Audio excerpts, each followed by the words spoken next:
Alright, welcome to another video. It's Sunday, 10 o'clock in the morning. Charlie is here. So, balik tayo sa Pajero. Last time yung ginawa natin, tulo sa ilalim, basically oil pan. So, nabawasan naman, pero may tulo pa rin. Feeling ko, it's been a week since ginawa ni Charlie yun. So, it's the following week. Pero may tulo pa rin, pero sa tubes naman. Then, ngayon, louvers tayo. Ito, matagal na yan. Shopee lang yan. Mga 2,400 pesos. Type nyo lang sa Shopee, Pajero Aircon Louvers yan. Lalabas na yan. Sobrang dami. So, kakabit na natin. At baklas dashboard. Pero ang alam ko, yung iba, nakita ko sa Facebook, may mga nag-offer no baklas dashboard. Ewan ko lang kung paano yun. Pero si Charlie, mas gusto niya baba dashboard. So, ayan. Binababa na niya para makabit.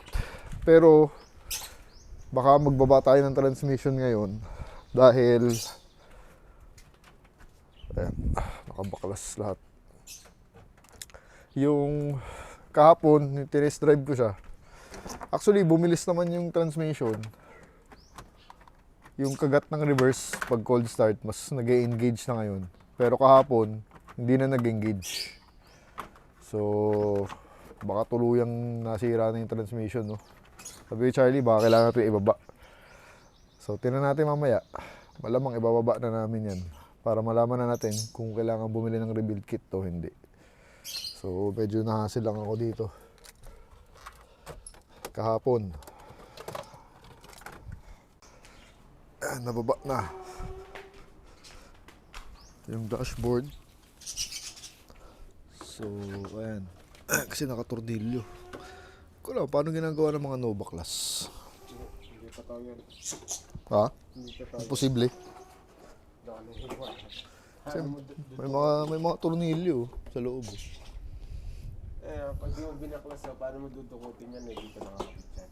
Ayun, paano tatakot? Naloko ka lang nun. So, talagang mukhang kailangan baklasin. Hindi mo tamaan. Left hand drive. Yan ang itsura ng dashboard. Ewan ko lang kung nagalaw na kaya dati. So ito Siguro kapag mag-ano na sa air, ang loob. yan, kailangan tanggalin yan. Denso gamit pala nila. Yan yung blower ng aircon. Ayan, may mga modules pa. Okay. Pati dito sa likod. Yan itsura. Ngayon ko lang nakita kasi. Kaya titingnan ko rin.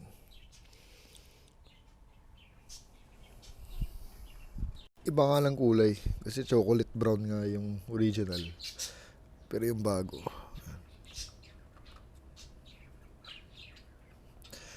Ito kasi sira-sira na. Mas malala yun. Yung bungi. Ayan. Wala. Tanggal-tanggal talaga. So magiging ganyan. Okay lang yan. Wala namang kasi totordilyo pabalik. Paano mo tatanggalin yun? Posible no? Hindi yung no baklas. Hindi ako naniniwala. Nakasulat eh. No backlash. Aircon louver. Ito, stock po. 95. May year pa yun. Left side cabin.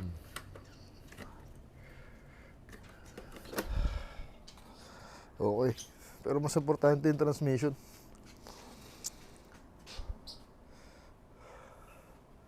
So, mamaya. After nyan, diretso baba. So, it's 1 o'clock. Nakatapos ko lang din mag-gym. Nakabit na.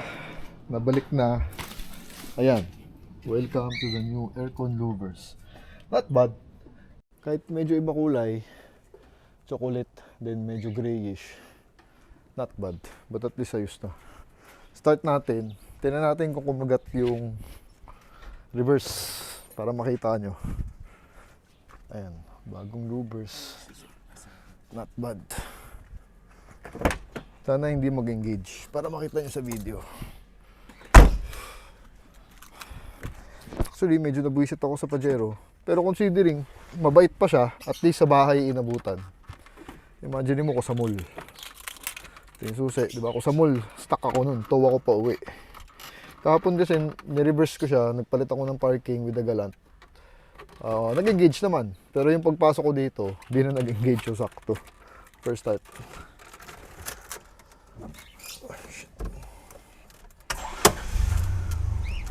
Cold start. First start of the day. Tingnan natin. Minsan kasi mabilis mag-engage. Pero kahapon hindi. Reverse. Wala. Ayun o. Drive. Drive meron. Reverse. Wala. Namatay na talaga. Ayun o. Reverse. Wala. Patay talaga. Mukhang magbababa ka ng transmission ah. So, mukhang magbababa ng transmission si Charlie. Matagal na. May 1 minute na. Patay. Umaatras lang kasi pababa yung garahe. Pero naka-engage. Naka-reverse yan. Ayan, R. Kung makikita nyo R. Wala na, hindi na nag-engage talaga. Buti dito inabutan. Mukhang magbubukas kami ng transmission yan. Sana mga sensor lang sa loob or solenoid, ewan ko. Ewan ko, malalaman mo ba pag binuksan mo? Hindi gano, kailangan himayin yun eh. Kaya nga, pag hinimay mo na, malalaman mo. Depende sa kondisyon ng lining. Ewan ko, bahala na si Batman. Worst case scenario, palit transmission. May mga second hand naman yan. Pero alam ko mahal din eh. Nasa 20,000 pataas din. Halos presyo ng rebuild kit din. Dahil rebuild kit mga 15,000 pababa. Ayun, di na nag-reverse oh. Patay na siya. Oh. Tagal na. Wala na, ayun ako magat. Yun ang sinasabi ko. Diba? At least nakita nyo. So, the louvers are in. Hindi pa tapos. Pero gusto ko lang pakita sa inyo yung problema ng reverse niya. Wala talaga. Oh, ayaw. Oh. Oh. Naka-reverse yan. Hindi kami maatras.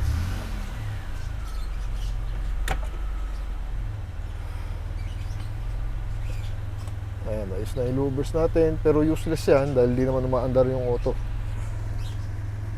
Hindi maka... Ito, ayos na oh. Dati sira ito eh.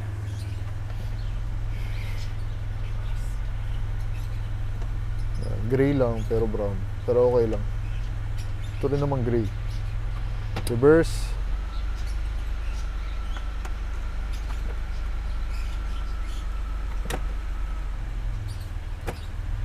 Drive meron. Isa pa, reverse. Wala talaga.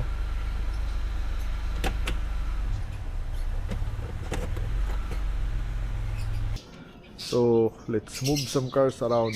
Dahil gusto ni Charlie, lipat yung Pajero doon dahil this will be a very long job. Dahil ibababa transmission.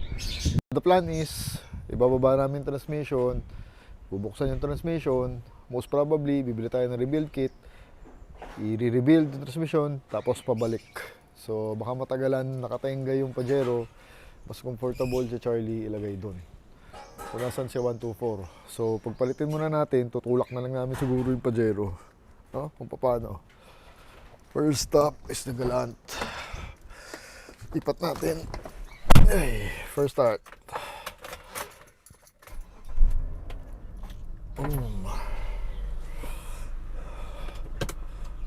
Yan. Diyan na muna siya. Kapo talaga eh. No? Gusto ko talaga yung tsura na ito eh. Tsaka nakakasabay talaga sa panahon ngayon yung design niya.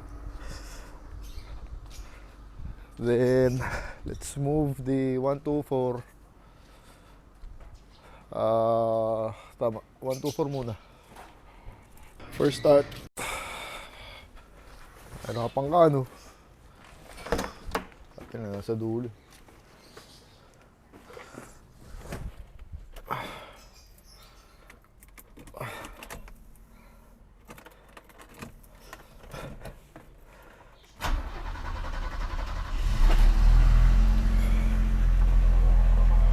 Paano?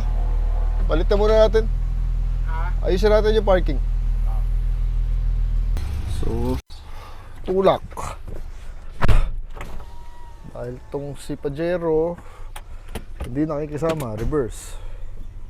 Wala, oh, naka-reverse yan. Buti na lang malambot steering wheel niya, no?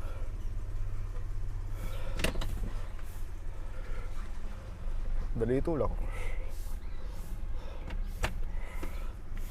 Pag drive, meron. Walang problema sa drive. Reverse. Ayun, no? Naka-reverse yan. Wala.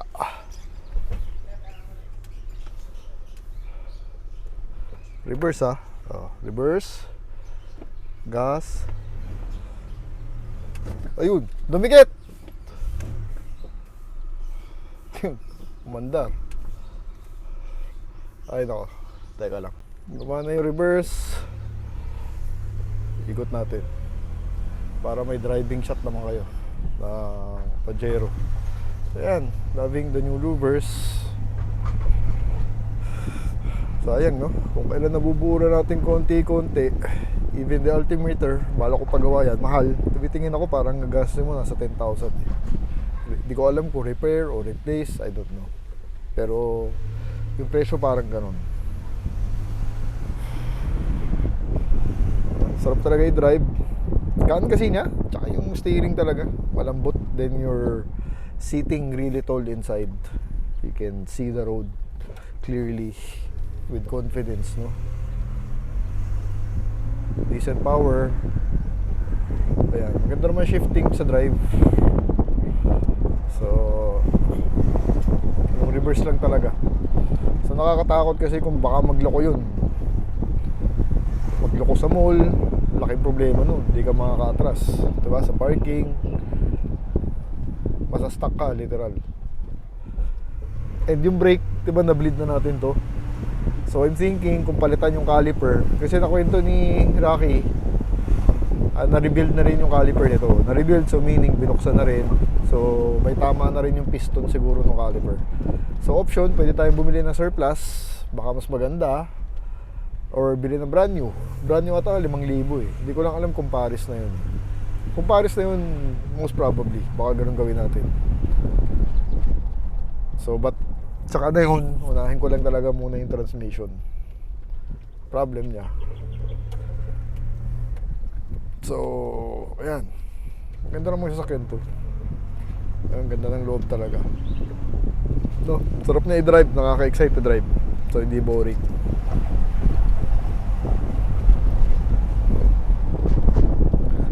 So sa pan-check, reverse, neutral, reverse. Ayun, kumakagat na. Drive, reverse. Ayun, maandar na.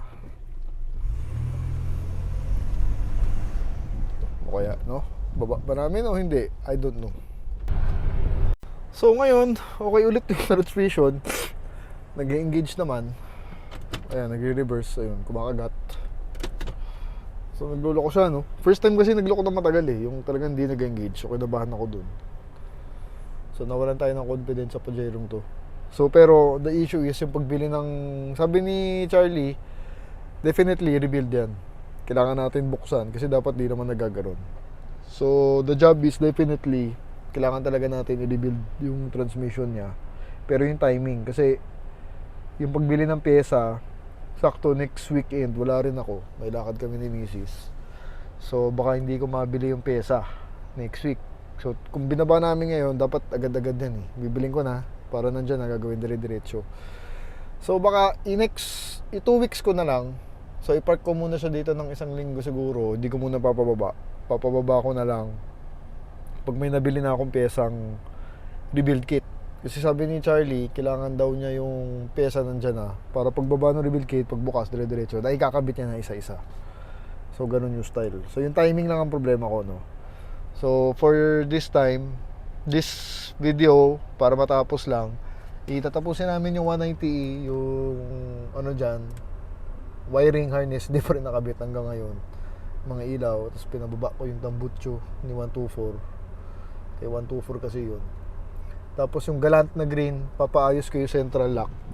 Kasi dapat kung nagbe-brake ka, bumababa yung nag-engage. Eh, hindi nag-engage. So papaayos, yun na lang papaayos ko. So that will be the video for today. So, at saka na lang to yung transmission pagka may pesa na. Bili muna ako ng pesa siguro. Hindi ko alam kung sa Banawe o sa online. May alam naman ako sa online eh. Mas mahal lang. Mas mura sa Banawe. So, that's it. Yun muna, no? Nagre-reverse, ganyan. So, balikan ko kayo later. So, to finish the video, yung galant, pagalaw natin. Para lang at least may makita kayong natapos natin ngayon. Yung central lock. Yung central lock do. Hindi kasi dapat kasi kung nagbe-brake, sumasabay ito. So, malalaman naman niya kung ano kailangan gawin. Kasi hindi siya sumasabay. So, hindi siya nag-lock pag drive mo. So, dapat sumasabay yan. Tapos yung mga wire doon sa ilalim, lasog-lasog. So, papasilip ko yan kay Charlie para may mangyari. Kasi sayang yung punta niya. Dahil once a week lang kami. Dati every Saturday. Kaya lang, lately may trabaho siya na Saturday sa umaga. Half day. So, pag minahabol niya ito ng hapon, laspag na siya. So, sayang yung quality ng work. So, sabi ko, kung pwede Sunday na lang para well-rested ka. Pumayag naman siya. So, Sunday kami gumagawa. So, since nasira yung plano namin sa Pajero, kasi yung timing ng pagbili ng pyesa, ito na lang muna for today. Para, ayan, yung mga wiring ito. Yung mga lasog yan, kabit-kabit na. Hindi namin alam. Naka-ground. Saan kaya yan? So, papaayos ko na lang yan. Para may matapos tayo ngayon. Para hindi masayang oras sa Charlie. Sayang kasi. Valuable time to eh. No? Matagal ko inaantay, 1 week eh. So, ito na lang muna to finish the video. Ito no, ngayon ko lang nakita yung trunk space nito. Laki oh. Kasa kaya golf bag dyan. Yan. Ito pala yung radyo niya dati. Hindi ko alam kung stock yan. Clayron. 2 din talaga, malaki. Malaki pala talaga siya. CD, pero wala atang Bluetooth din. So, yan, mabilis lang naman yan.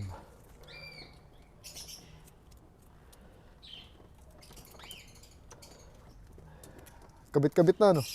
Ano na to? Aftermarket na to na Na? central lock. Ayan? Oo. Aftermarket na central locking na pala. Ayun na nga, nagalaw na. Sa alarm kasama. So, ito lang, abulin namin to. Pangit yung pagkakabit eh. Ayan, okay. So, na-check na ni Charlie yung wire. Parang wala ata sa brake. Yung central lock. Walang connection papunta sa brake. So, hindi siya maglalak pag nagbe-brake. Pinapalinis ko na lang yung wiring para hindi kalat-kalat na nakalaglag. Para malinis tingnan. No? So, siguro dito ko muna tapusin yung video dahil lalo nangyari. Kala ko kasi mabababa ko yung transmission ni Pajero ngayon. Pero hindi pala pwedeng matagal na nakababa yung transmission, no? Dapat dire-diretso. So I need to have the part first of this one bago ko pababa para dire-diretso gawa ni Charlie. Malamang mangyayari dyan, parang ginawa namin sa 190. Binaba niya yung makina, tapos binalikan ni Charlie ng mga weekday para dire-diretso yung gawa. Ito kasi wala pa kaming part, so hihinto. So kailangan ko muna bumili ng part. So that's the video for today. Thanks for watching. If you're still there, if you're not subscribed, please do subscribe. Help the channel out. If you're subscribed, please leave a comment sa mga tips yan. Kailangan na kailangan ko yung tips, lalo na sa Pajero. Or dito, madami nagbibigay ng tips. Thank you so much. Sinusunod namin yun. So, thank you. 2 different levels I cannot relate.